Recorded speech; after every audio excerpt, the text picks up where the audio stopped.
الفضل YouTube channel میں آپ کا استقبال ہے۔ السلام علیکم ورحمۃ اللہ وبرکاتہ۔ سورہ آل عمران آیت نمبر 114 پیش خدمت ہے۔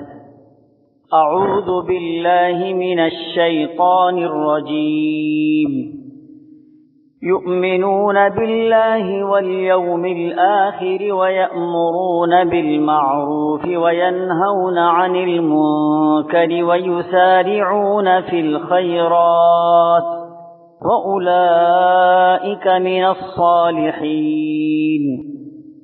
یہ اللہ تعالیٰ پر اور قیامت کے دن پر ایمان بھی رکھتے ہیں، بھلائیوں کا حکم کرتے ہیں اور برائیوں سے روکتے ہیں، اور بھلائی کے کاموں میں جلدی کرتے ہیں، یہ نیک بخت لوگوں میں سے ہیں۔ بزرگوں اور دوستوں، اہل کتاب میں سے چند پاک باز اور بہترین لوگوں کا تذکرہ اور ان کے اوصاف کو بیان کیا جا رہا ہے۔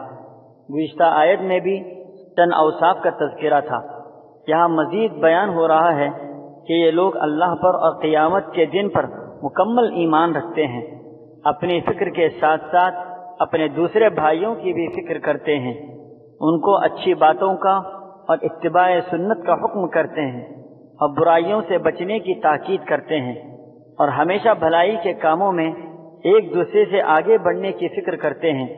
یہ لوگ نیک لوگ ہیں۔ باوجود اہل کتاب کے قرآن نے ان کی تعریف کی، اس لیے کہ انہوں نے حق کے آنے کے بعد اس کو تسلیم کیا اور اس کے احکامات پر چلے اور اس کے سامنے اپنا سر تسلیم خم کر دیا اور شریعت محمدی کی اتباع کی۔ وآخر دعوانا ان الحمد للہ رب العالمین۔ اس چینل کو سبسکرائب کریں اور اس کو زیادہ سے زیادہ شیئر کرنے کی کوشش کریں۔